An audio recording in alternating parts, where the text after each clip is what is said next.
സാറേ, അയോധ്യ ക്ഷേത്ര നിർമ്മാണവുമായി ബന്ധപ്പെട്ട് സ്ഥലമേറ്റെടുപ്പ് നടന്നല്ലോ. ഇപ്പോൾ റെയിൽവേ സ്റ്റേഷൻ അല്ലെങ്കിൽ എയർപോർട്ട് ഇതിൻ്റെ കാര്യത്തിലൊക്കെ. അങ്ങനെ സ്ഥലം ഏറ്റെടുത്തപ്പോൾ ഈ ഭൂമിയുടെ ഉടമകൾക്ക് യഥാസമയം നഷ്ടപരിഹാരം നൽകിയില്ല. കഴിഞ്ഞ ദിവസം ലോക്സഭയിൽ രാഹുൽ ഗാന്ധിയും ഇതേ ആരോപണം ഉന്നയിച്ചു. എന്നാൽ ഇത് ശരിയല്ലെന്നും കേൾക്കുന്നുണ്ട്. എന്താണ് വാസ്തവം? ധാരാളം പത്രവാർത്തകൾ ഈ അയോധ്യയിൽ ഈ ലല്ലു സിംഗ് എന്ന് പറഞ്ഞ BJPയുടെ സ്ഥാനാർത്ഥി, ഫൈസാബാദ് മണ്ഡലമാണ് അയോധ്യ, അദ്ദേഹത്തിനെ അവധേഷ് കുമാർ ആണ് തോൽപ്പിച്ചത്.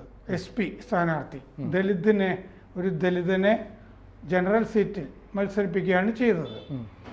അങ്ങനെ തോറ്റുപോയി ലല്ലു സിംഗ്. അപ്പോൾ ലല്ലു സിംഗ് തോറ്റതിൻ്റെ പല കാര്യങ്ങളിൽ ഒരു കാരണം അദ്ദേഹം ഭരണഘടന മാറ്റും എന്ന് പറഞ്ഞിരുന്നു. അത് കള്ളം പറഞ്ഞിട്ട് ഭരണഘടന മാറ്റുമ്പോൾ ഇവർ ദലിത് സംവരണം നീക്കുന്ന കോൺഗ്രസ് SP കൂടി പ്രചാരണം നടത്തി. കള്ളമാണല്ലോ പറഞ്ഞത്.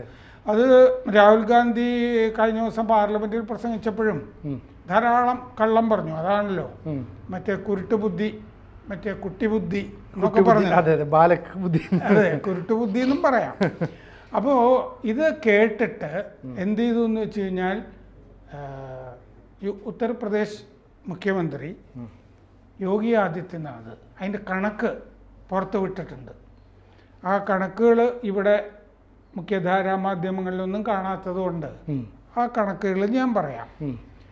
1733 കോടി രൂപ നഷ്ടപരിഹാരമായിട്ട് കൊടുത്തു കഴിഞ്ഞു. അത് ഉത്തർപ്രദേശ് ഗവൺമെൻറ് അയോധ്യയിലെ നിർമ്മാണ പ്രവർത്തനങ്ങൾക്ക് സ്ഥലമെടുത്തതുമായി ബന്ധപ്പെട്ട് ഈ സ്ഥലം ഉടമകൾക്ക് കൊടുത്ത നഷ്ടപരിഹാര തുക ഇതുവരെയുള്ളത് 1733 കോടി രൂപ. അതുകൊണ്ട് അയോധ്യയുടെ സൽപ്പേര് കെടുത്താൻ വേണ്ടിയിട്ടാണ് രാഹുൽ ഗാന്ധി പച്ചക്കള്ളം പറയുന്നത് എന്ന് പറഞ്ഞു. ഇനി ഓരോന്നിനും കൊടുത്ത പണം ഭക്തിപഥ് വഴി ഉണ്ടാക്കാനായിട്ട് ചില വീടുകളെടുത്തു. ഭക്തിപഥ് 23.66 കോടി രൂപ ആ സ്ഥലത്തിന് നഷ്ടപരിഹാരം കൊടുത്തു. ഹെലിപാഡിന് റോഡ് ഉണ്ടാക്കാനായിട്ട് സ്ഥലമെടുത്തു. അതിന് നഷ്ടപരിഹാരം 119.20 കോടി രൂപ കൊടുത്തു കഴിഞ്ഞു.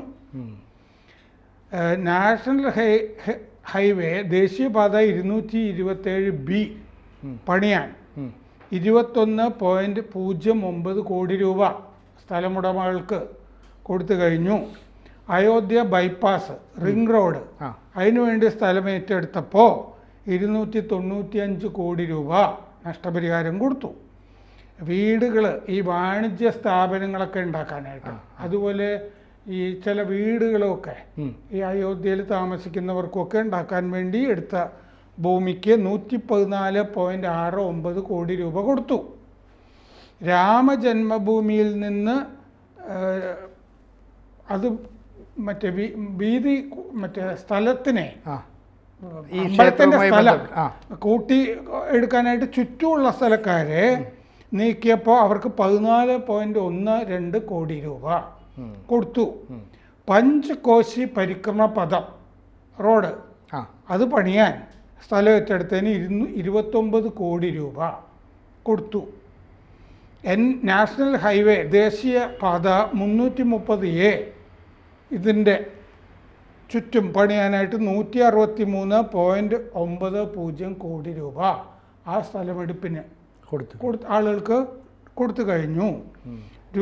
രുദ്ധോളി റോസറോവ് റെയിൽവേ ഇരട്ടിപ്പിക്കൽ അതിന് സ്ഥലമെടുത്തതിന് 35.03 ലക്ഷം രൂപ കൊടുത്തു.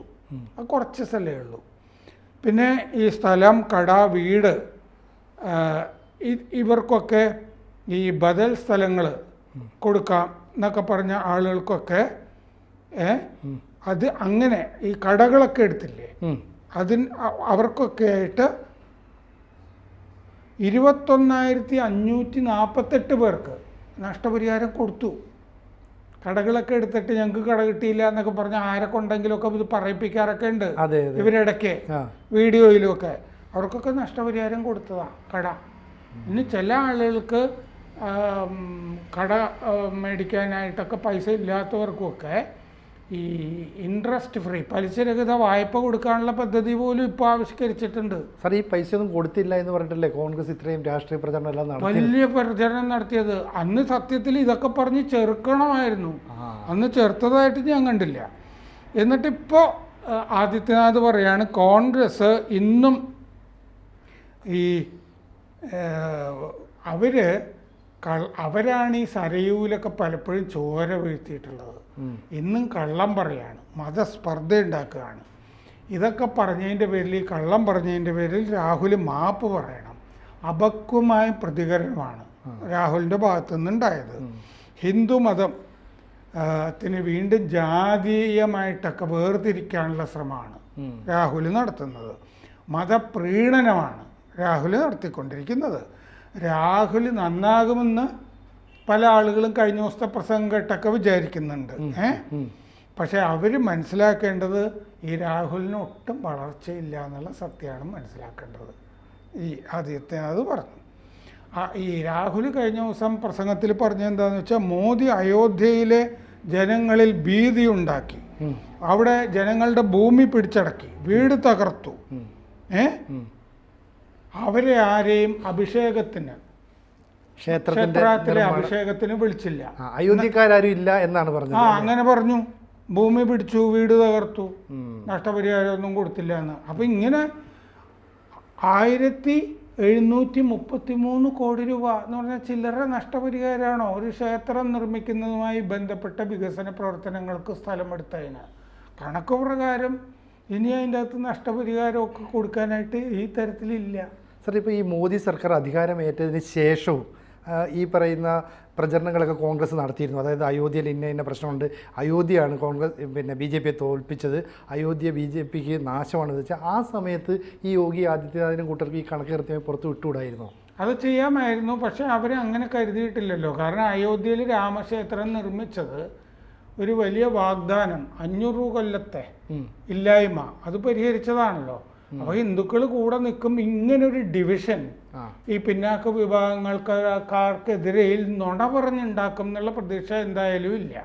പിന്നെ ഈ അയോധ്യ എന്ന് പറഞ്ഞ സ്ഥലമുണ്ടല്ലോ, അമ്പലം, അവിടെ 18,000 വോട്ട് കൂടുതല BJP സ്ഥാനാർത്ഥിക്ക്.